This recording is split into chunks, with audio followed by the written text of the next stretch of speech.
Welcome everybody to the 18th edition of the Sploro Cascade Funding webinar series. My name is Paula, I'm the communications lead at Sploro, and I'll be, as I said, hosting this info session for you today. We're diving into the world of water innovation, protection, and marine solutions.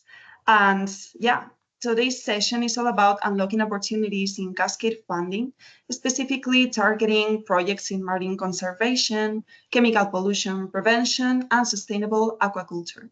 So whether you're an innovator, regional, local authority, or change maker, this session is packed with insights that will help you secure funding and scale. So we'll introduce you to 4 exciting open calls today that could transform your ideas into reality. We'll be having ULTFARMS second associated regions open call, ProCleanLakes, the call for associated regions, iMERMAID, open call 2, and last but not least, Part Art for All, which is the first open call.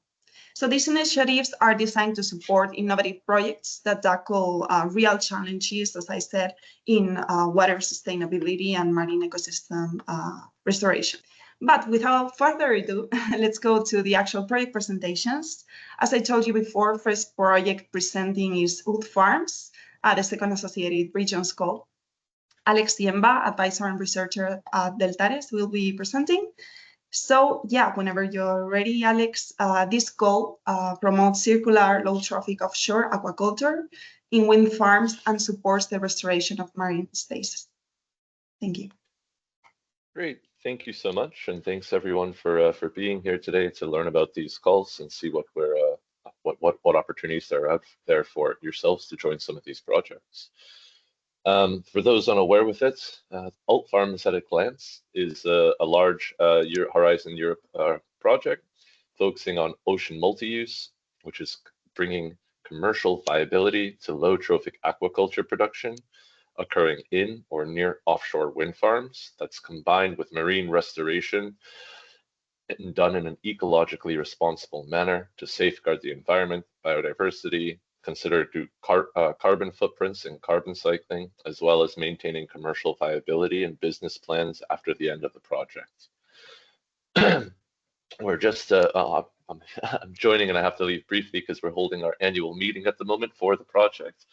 We've just ended our second year and we're entering the last 18 months of our project.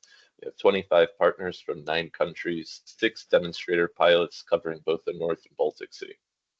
Most of the presentation will focus on a quick flavor of all the activities that the pilots are doing, but I'll also give you an overview of how the associated region concept is integrated into ULTFARMS.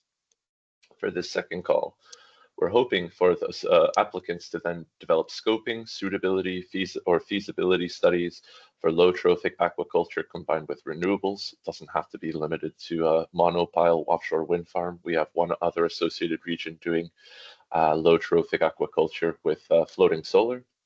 There's a possibility to integrate governance, policy, regulation, or underpin any of the LTA components that need to be in place in order to operate with renewable energy solutions. There's a request to then execute engagement events. This could be with external stakeholders or policy or decision makers in order to lower some of the governance barriers or participate in all the project activities. So as it was already been introduced, the associated region is any area with similar ecosystem or similar ambitions as to what's happening within the ULTFARMS project. For this, we're advising local and regional authorities to develop an action plan with local stakeholders or actors, commercial entities if you would like, to develop the plans and actions need to be submitted through a local or regional authority. These plans and the application for this call would be ending or submitted in the March 30th of this year, with the onboarding and contract signing happening relatively quickly, and associated regions are expected to start May 1st of this year. A key point of this call is limited or requested by the European Union. Is that it must be formed by and consist solely of regional and local authorities who can then subcontract work out to other commercial entities or universities. And a local or regional authority is an entity that is an administrative entity for regional or local purposes that acts in the interest of local and regional interests and is publicly funded. So this could be a university, it could be a council, it could be a trade association. There's quite a broad spectrum that falls under this. So if there's any questions, comments, concerns, you can always reach out to ourselves and we're happy to help identify whether you qualify as a regional or local authority. Again, at a glance here, we're operating 6 pilots within the Northern Baltic Sea, which I'll go to quickly. We've been operating on a co-design, co-management, and co-investment methodology. So we have several commercial actors from all different parts of the value chain, including some offshore wind developers, operators, commercial shellfish operators, as well as research and other various industry actors. Again, we're focusing on integrating nature restoration, food security, and renewable energy within the very busy and marine spatial plan cramped economic waters of the EEZs of the Northern Baltic Seas. So we're not only doing system design and mooring integration and how do you actually get this low seaweed, mussel, and oyster aquaculture out there, but really looking at it on a basin level to determine the suitability and idealized locations for some of these options. You shouldn't put different types of aquaculture in certain places just because you have a permit from the government to do so. It's best if you can then highlight or optimize where you have the highest potential yields and the least environmental impact when doing all of these elements. So there's regulatory relevance, integration of the governance situation, the governance state of play, as well as looking actively at nature restoration activities, nature inclusive design elements, and evaluation of those elements which are taking place within our pilots. Speaking of nature restoration and sustainability, one of the key aspects that all of our pilots look like is to shift from simple mitigation of only doing the least bad option possible, but actually going out there and looking how can the actions and deployments that we're undertaking actually promote the good and have a positive impact to bring back balanced ecosystems and not go down the path of death by a million paper cuts for already degraded coastal waters. Here's an example of some of the elements that the pilots are taking up. This is an inclusion, so a true integration of the activities rather than having fisheries in one location, aquaculture separate and what have you. Introducing optimized cable production for the wind farms themselves, cod hotels on the monopiles, and true integration of the aquaculture system to make these the best use of all the resources out there. So only 4 minutes left. I'll switch straight over to the pilots. We have 3 in the North Sea and 3 in the Baltic Sea. We've gone through this phase of design, demonstration, and commercialization, and entering our last year. We're doing our last year of demonstration and shifting towards commercialization of the concepts, technologies, and going into replicability and transferability, which is why it's key to have associated regions such as yourselves. In Danish waters, we have two locations, one at Anholt and one at Samsø, and both of these we have commercial mussel farming. However, in Anholt, we also have lovely seaweed production. These are both taking place within offshore wind farms. And here you can see some of the designs and deployments we have out there. There's a number of mussel long lines and tube and net systems. This region is really looking at what is the production potential of both seaweed and mussels at commercial operating capacity using specialized vessels for collection, deployment, and operations. We've had quite nice results till now. And we move over to the Pheno 3 platform in the North Sea. It's a very long distance site. It's 80 kilometers from the coast and takes a 160-kilometer boat ride to get there from the nearest port. But here they've deployed seaweed, mussels, as well as oyster cultivation on these baskets on the seabed. It's gone exceptionally well. There's been a number of very large storms. None of the designs have failed. They've received quite good feedback on quality and quantity of their yields. And they're also entering their final year of production for both seaweed, mussels, and oysters out in the middle of the North Sea. To complement this, there's also the Pheno 4 pilot over in Germany in the Baltic, where they've been operating nature inclusive design and restoration activities, as well as mussel aquaculture and seaweed aquaculture at the Baltic farm. there was quite an issue or quite a worry that the low salinity, so low salt content of the Baltic waters would prove incompatible with being able to generate commercial quantities of both seaweed and mussels. This was not the case. They've had quite a lovely lovely output of the nature restoration activities combined with their actual commercial production of low trophic aquaculture. And second to last, we have our application again in the North Sea. This is using this kind of semi-submersible test platform you see here on the bottom left. This is a scale design for one that was aimed to be developed by this large commercial actor, OS International. We're talking 100 by 100 meter platform, very, very large. This is a trial of the concept and deployments, as well as automation in the monitoring strategy and some artificial reef restoration blocks which have been put out there. From this, the interesting things are we're using some simple and open access machine learning to do identification of all of the species out there. You go out and you put a camera and you have days and days, sometimes 3 years worth of video footage. And while it's also lovely to look at, it's very hard to figure out who you're going to have look at 3 years worth of video to see all the different species on there and what's coming out of the restoration activities. But they've now been applying some nice technologies that simple machine learning and classification algorithms that's automating all of the videos for all of our pilots.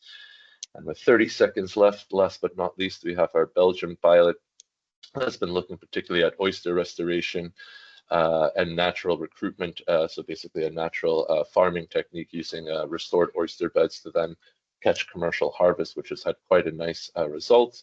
We've also done some experiments within our facilities in the Netherlands. And this is one of them, looking at the different shear forces and how the nets and configurations of system interact with one another. And I think it's the end of next month, we'll be posting all of this data online, open for anyone to use for their own designs. And this all gets boiled into an integrated automated IT system using local and on-demand models with all of the CMEMS and open access repositories to then inform and help all of our users with decision support. If you have any questions or would like to see where the application is, please go to our website, ultfarms.eu @association second call. All the key dates are on there, as well as the templates. And key elements here is you can receive a grant up to 100,000 euros, collaborate with all the demonstrators, support from the experts, participate in our roadmaps, and execute engagement in your own region. The conditions for participation and selection information is here for you to review at your own leisure. But other than that, if there's any questions, comments, or concerns, always feel free to reach out to myself and the team at ultfarms@doltaris.nl. Send us an email, send us a question. We're happy to help however we can. Next, we have ProCleanLakes, the call for associated regions, this time with Anka Lulia-Stoica. She's a senior scientist at Boku. So this call aims to scale and replicate innovative solutions for cleaner lakes, integrating them into a pan-European action plan. But Anka will be telling us way better. So whenever you're ready, the stage is yours. Thank you. Thank you. As I told you, our project is about restoration and protection of European natural lakes. So one of the mandatory conditions was the lakes that are involved in the project to be nature. ProCleanLakes is innovation action, so that means that we focus to deliver solution ready to be used by society. So the involvement of stakeholders and the citizens are very, very high in our project. On the long term, the last goal is to contribute to the mission restore our ocean, seas, and waters by 2030. So, please the next. To give you some numbers about our project, it started last year in June, and will be on the 4 years until the end of May 28. We have in our consortium 18 partners from 11 countries, and the budget is around 4 million euros. So, next, please. So to see how the consortium is distributed in different countries, so you can see from here, we have partners from Austria, Croatia, Cyprus, Czechia, Germany, Greece, France, Italy, Norway, Romania, and Spain. We have in our consortium 8 universities, 4 research institutes, 4 SMEs, 1 NGO, and 1 public. So, please.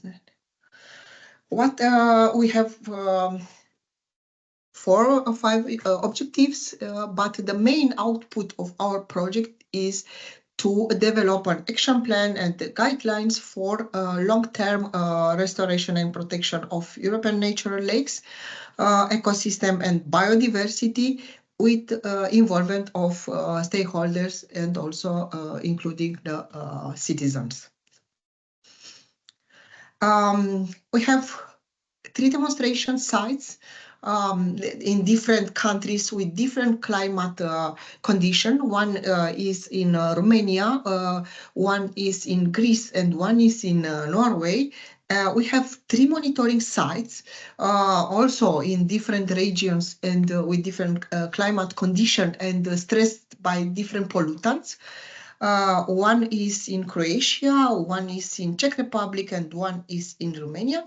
And now we are looking for 3 until 5 replication sites in associate regions. The next one, please. Next. What is the open call objective is to select local and regional authorities, as Alex told. So the associate region, it has to be an authority. It is not possible to be a university or another or NGO or something. It has to be an authority, and the authority, it can subcontract another partner. And the associate region, they will be part of the consortium of ProCleanLakes consortium, and they will work together with us to build the roadmap and the action plan for the restoration and protection of European natural lakes. In the associate region, the lakes are mandatory to be also natural. This is a mandatory condition. So please, the next one. We already started the call for the associate regions. It was published on Funding and Tender portal at 1st of January this year. We already had the webinar to inform the people about the call, about the condition, but it is not so mandatory or a must. If the teams didn't attend the webinar, they cannot apply for the associate region. The deadline for submission is end of March this year. The project will be on 20-24 months. We'll start from 1st of October this year, latest 1st of February next year. We'll end on the end of September 27, and the funding will be between 60 and 100,000 euros per project. We will plan to fund between 3 and 5 projects. You have all the schema here, but all this you find on our website, ProCleanLakes website, all the information and all the documents that you have to apply for. So please, the next. Eligible applicants, as already I said, it has to be a local or a regional authority from member states and associate countries to Horizon Europe program.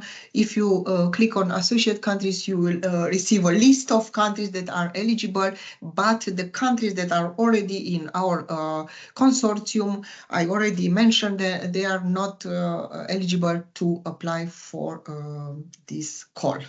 They are already excluded from the possibility to apply. We have the definition, what is a local and the regional authorities.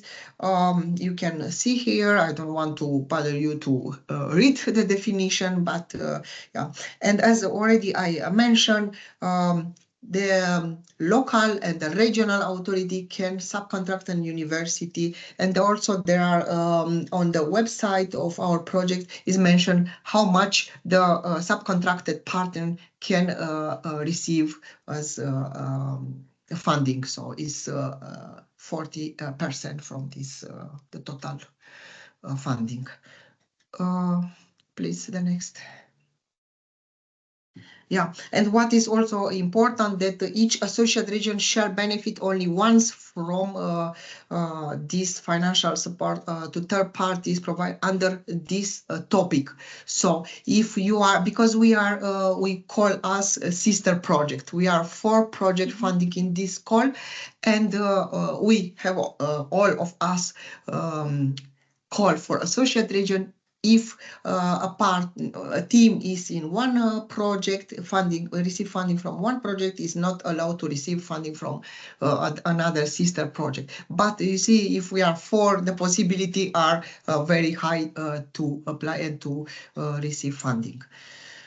What is also very important is the associate region to have a similar ecosystem problems as the demonstration sites from ProCleanLakes project. Please, the next. So the funding schema is this lump sum. The funding will be received, so 50% at the beginning and 50% of the payment will be at the end, after of the end of the project, after the milestone and the deliverable will be done. And I already mentioned the minimum is 60,000 euros and the maximum 100,000 euros. And activity that are already funded under another third-party fund are not eligible. So, the next one, please. Which activities are mandatory? So is to participate in the co-creation solution for restoration and protection of natural lakes, to build a roadmap for restoration and protection of the replication, so together with the ProCleanLakes consortium, to participate in final conference. We are not sure if will be in Greece, to participate together with us at the Pan-European workshop, so will be online, to participate together with us at the demonstration site at the implementation of nature-based solution, and also to participate and to co-organize together with ProCleanLakes consortium roundtables with stakeholders, interview with stakeholders, and workshops with stakeholders. What are some other possible activities? Of course, depends on the budget, is to make some practical activities. These are not mandatory, but if the budget allow, and also to implement or to design and to implement some nature-based solution, because our solution that we plan or we would like to implement will be based on a nature-based solution to improve the quality of water ecosystem from the demonstration sites. We have in our proposal different KPI concerning the improvement of the status of ecosystem. The submission process, all the documents, all the requirements you will find on our website.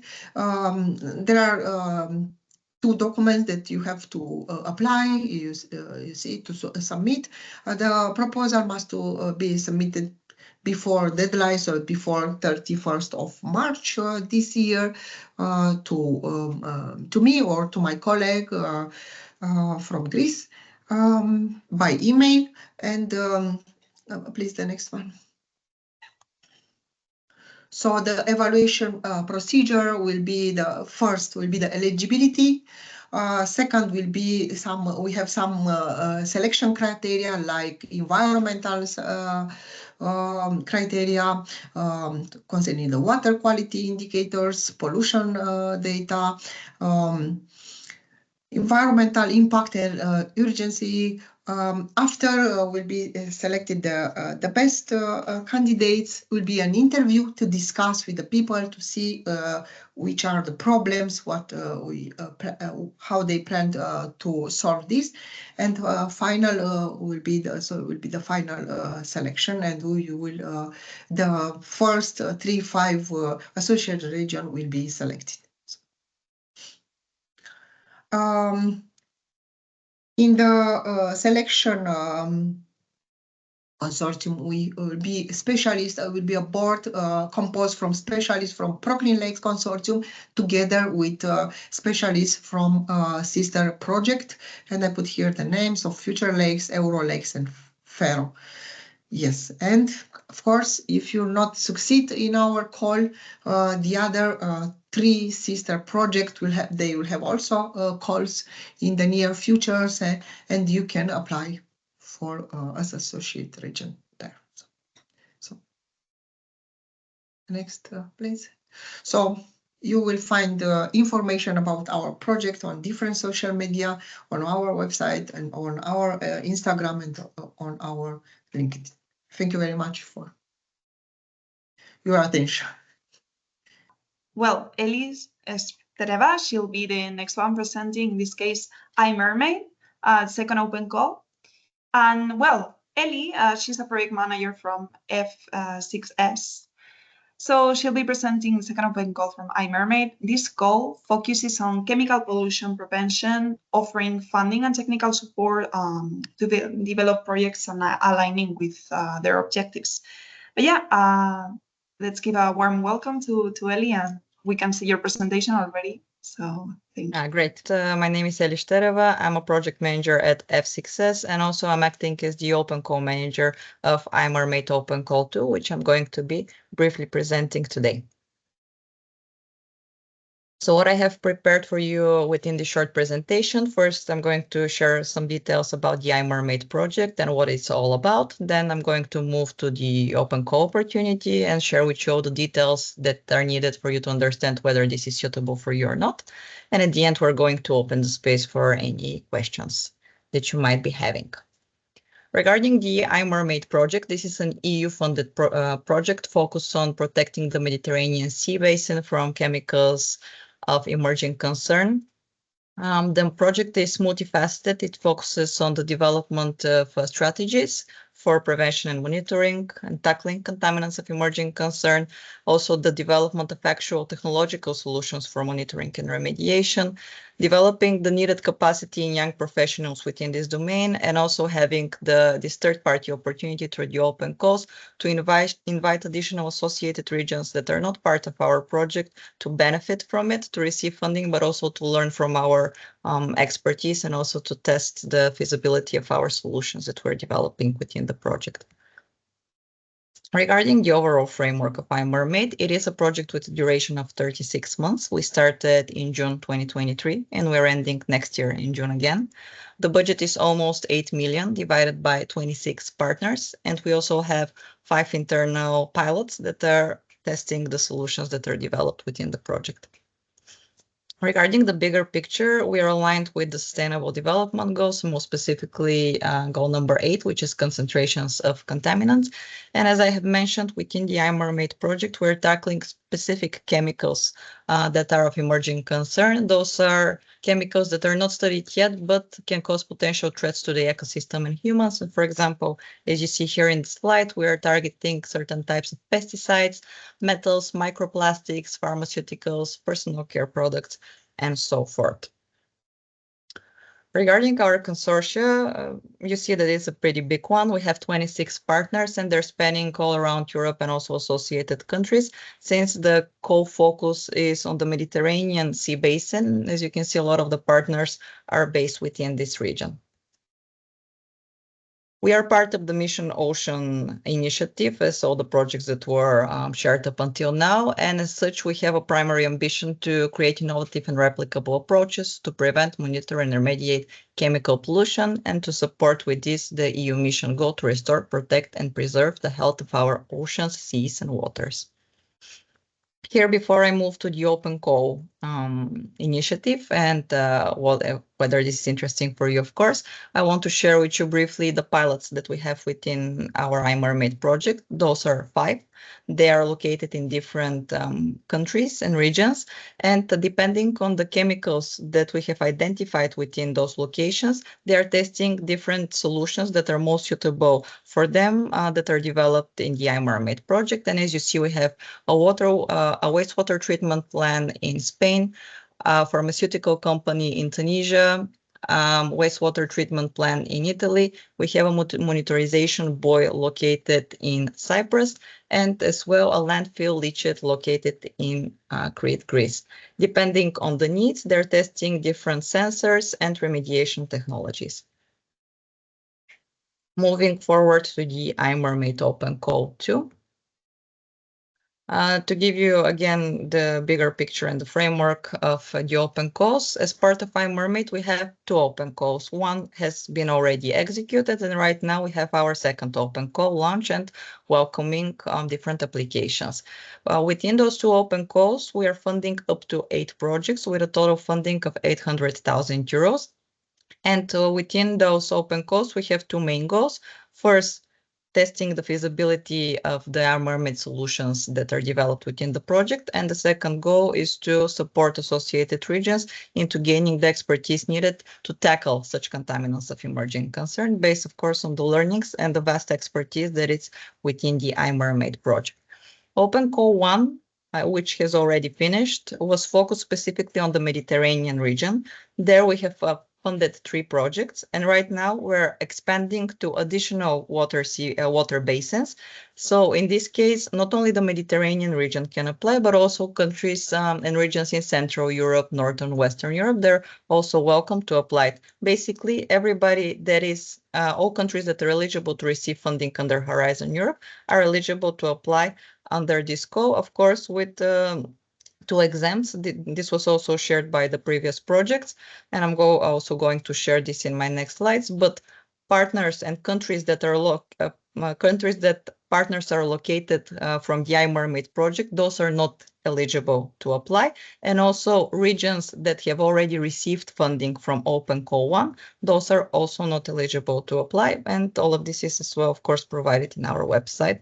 No need to remember this from now, just as a remark to share it. Here you see the 3 projects that were funded under Open Call 1. Those are located in Bosnia and Herzegovina, in Moldova, and in Turkey. Again, the countries and the different regions within those countries are eligible. The only ones that are not eligible are the regions that were already funded under this Open Call. So the ones that you see here, they cannot apply again for Open Call 2. Regarding the objectives, the call is open only to local and regional authorities. Those are the only eligible entities that can apply. However, the local and regional authorities can collaborate with other types of entities, for example, universities or SMEs or NGOs, through other means, for example, via the available subcontracting that is provided to the project. The objectives, as I have mentioned, are twofold. On the one side, to test the solutions that are developed within the iMERMAID project, and on the other, to gain the expertise needed within this domain. The beneficiaries from under the iMERMAID Open Call 2 need to align their needs. First, of course, when they're developing their proposals, they need to be aligned with the specific needs of the location and the chemicals and the contaminants that you need to be tackling. But also, of course, you need to carefully read our official documentation to see, of course, what we can also provide to you in terms of the expertise that we have. For this to happen, you need to read carefully the documents that are available on our website, and I'm going to be sharing in brief. Regarding the timeline and the main framework, applications are open until the 3rd of April this year. We are going to fund up to 5 projects. Each project can receive up to 100,000 euros. And for the selected projects that are going to start the program with us, they're going to be collaborating with iMERMAID for a duration of 9 months. Apart from the funding that you're going to receive and the technical support, you are also going to be provided an assigned mentor who is going to be your main contact point and is going to support you along the way. And also you're going to be paired with any of the iMERMAID use cases, the one that is mostly aligned with your specific needs to also follow the learning curve and gain the expertise needed for your own use case. Under our open call, there is a typo here, but it's right. You can apply to 2 topics. The first one is upstream chemical pollution detection, monitoring, mapping, and hotspot identification. And the second one is solutions against upstream water chemical pollution, prevention, reduction, and remediation. You can apply to either of the 2 topics, or you can apply to a mix of those 2 topics. You're not, it is not mandatory to apply to either one. You can apply to both, depending on the specific needs that you have within your location. Regarding the eligible countries, as I have said, the ones that are not eligible are the official partners of the project and also the ones that were selected under Open Call 1. Everything else in terms of regions and countries is eligible. Here you see a non-exclusive list of countries. Of course, in case you're wondering whether your country is eligible or not, you can contact us and we're going to provide you immediately with a response. How is the program structured? As mentioned, this is with a duration of 9 months, and the funding is provided in a lump sum way, meaning that upon successful delivery of the expected deliverables, at the end of each stage, you're going to be receiving the funding for the specific stage. For example, as you see, stage 1 use case definition, it is with a duration of 2 months, and in case the deliverables and key performance indicators or milestones, depending what you have for this specific stage, are delivered, you are going to receive up to 17,000 euros. Same goes for stage 2, up to 58,000 euros, and stage 3, up to 25,000 euros, depending, of course, on your budget and the needs that you have for your project. This needs to be described in your proposal. Activities eligible for funding, those are all the ones that you see here. Activities to remove contaminants, pollutant monitoring actions, remediation actions for specific pollutants, definition of regional pollutants and required actions for remediation, investment in software and hardware as per Horizon Europe rules, only the depreciation costs assigned to this, and dissemination and communication of the activities and results. Now, having this all sink in, where do you need to start? You need to enter our website. You need to go to Open Call 2. This is, if you see on the screen on the top right corner, it is marked with white. You have Open Calls. You click on Open Call 2 and you enter the subpage where you have all information for the Open Call. When you scroll to the bottom of the page, you have the official documents. This is Annex 1 guidelines for applicants. This contains all the key requirements needed for you to understand what you're applying for and what are the rules of the call.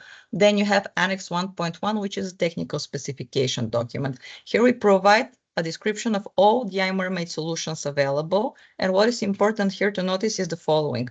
There is different type of availability for the solutions that we are offering and for the ones that you need to be testing. For example, most of the remediation solutions, they are in the locations and in the internal pilot locations, meaning that they're not going to be available for third parties under the open cost to be actually implementing on the locations. However, other types of activities are available to you, and everything is described in this technical specification annex, which is very important when you're developing your proposal. So for example, here you're going to have preliminary actions, assessment of contaminants, identification, analysis, proof of concept, small-scale tests, everything that is assigned to the different solutions. This is already available in this document, so it's very important for you to get acquainted with it.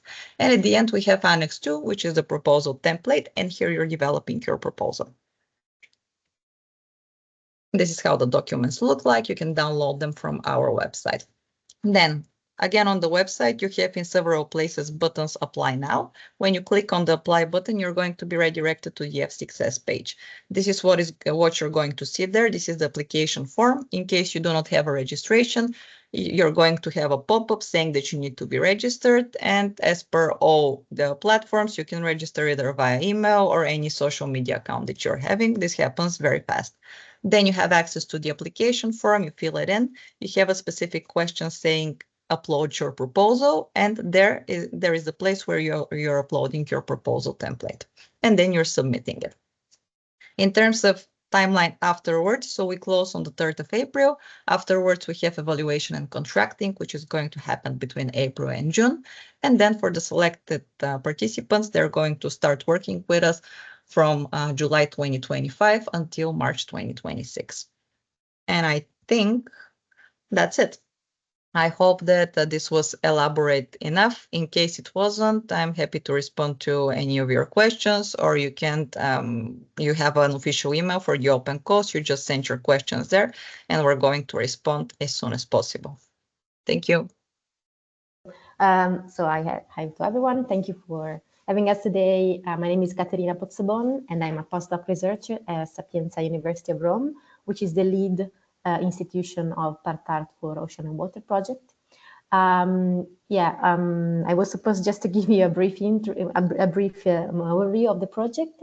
So if you can go to the next slide, please. Okay.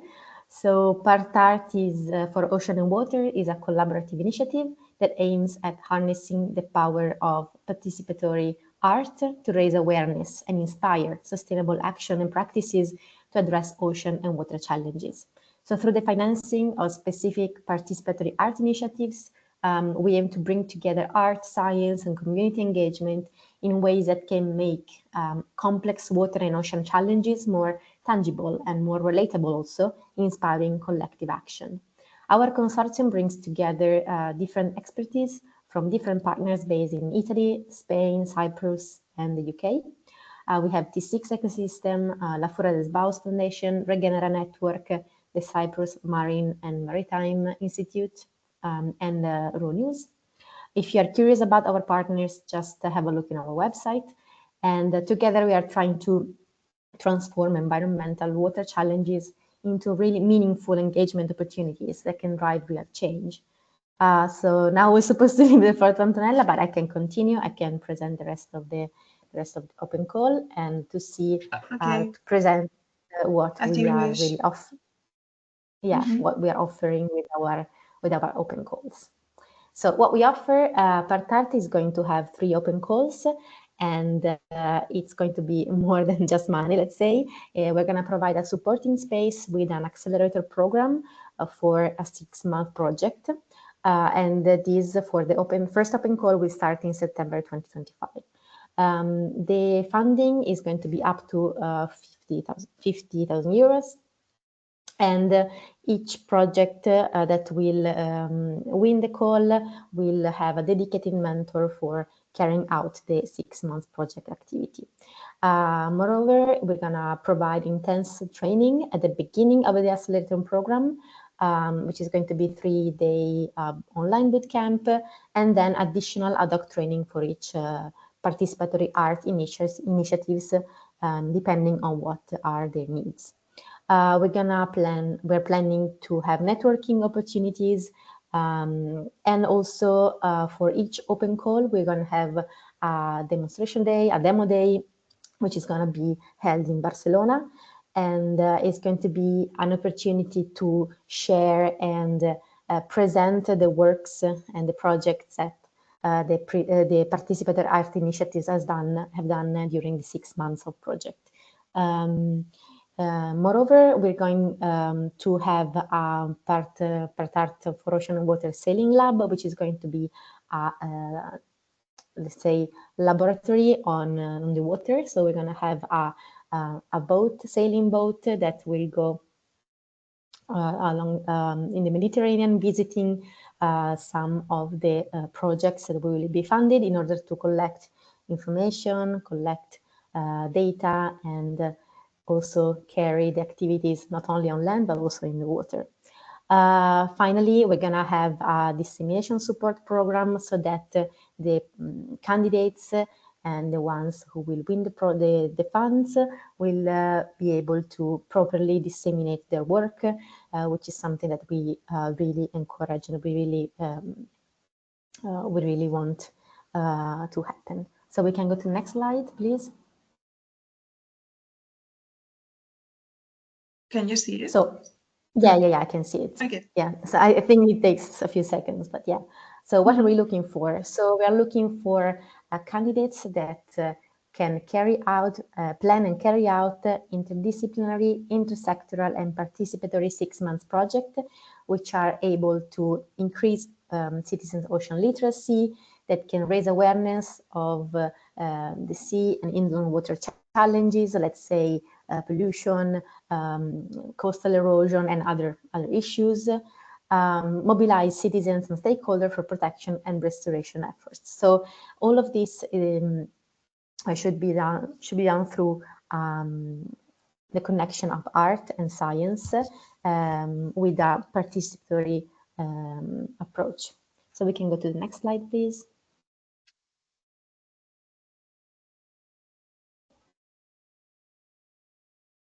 Yeah, so as I said before, we're going to have 3 open calls, but the first one is the one that is open now.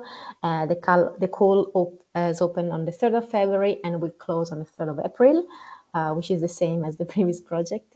In these applications, all artistic and creative expressions are welcome, and the projects can focus both on ocean and inland waters, or also both at the same time.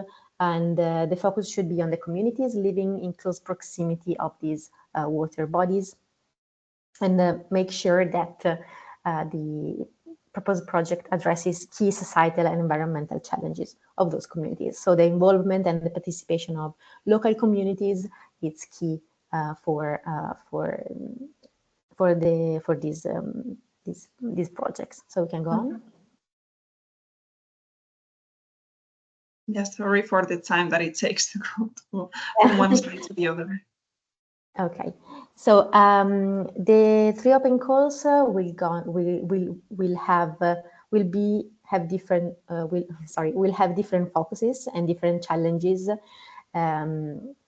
So the first open call it really focuses on the challenge of engage local communities for protecting and restoring marine and freshwater ecosystems. So each call will have its own challenge, and this is the first one. So the participants are free to explore the many aspects and threats related to ocean and water ecosystems and biodiversity, but we are particularly interested in projects that can work on the unseen phenomena, such as those related to climate change, or those that are not really seen just because we are too disconnected from our ocean and our waters to see how it's changing and how it is affecting our societies and our world. And the second point is to focus on the interdependencies between different aspects of specific challenges, natural, cultural, political, social. So it's going to be important to have a focus on these interdependencies between different fields. So next, please.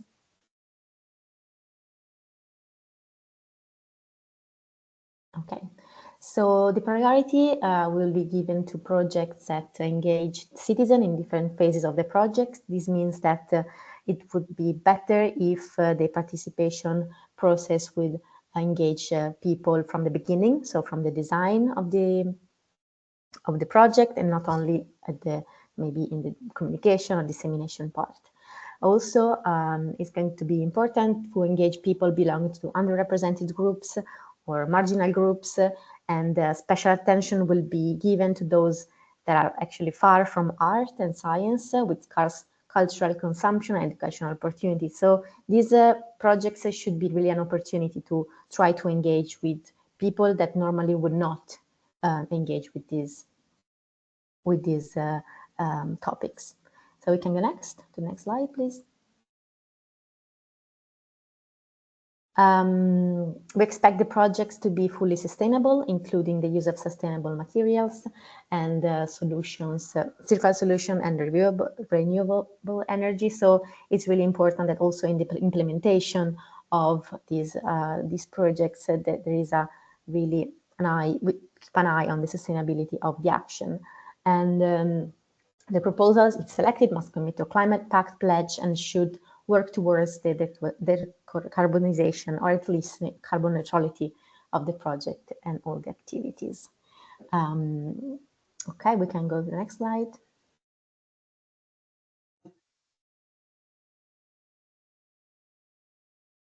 Okay, so now just a look at the eligibility criteria. So who can apply? We can go to the next slide. So first of all, we ask you to read really carefully the guide for applicants and the frequently asked questions that you can find on our and download from our website, because there you can find really the specifics of this criteria.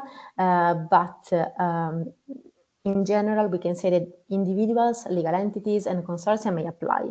Applicants must be legally established in the EU member states or associate countries. Entities from third countries can participate, but only in consortia with the EU member states and associate countries, and cannot really receive direct funding from Part Art, but can participate together with a European-based leader. Also, as I think we all know, entities subject to EU restrictive measures under Article 29 of the Treaty of the European Union and Article 215 of the Treaty of the Function of the EU are not eligible for participating in any capacity. So please, if you have any questions, you can find in our guide of applicants the list of countries that are eligible and not. So we can go to the next slide. Mm-hmm. So as I said, really read carefully these two documents that are contain all the information. Here we can see that the project must be implemented in the EU territories. Every entity is allowed to participate with only one application. Double funding is not allowed, and application must be submitted before deadline. So we can go to the next one.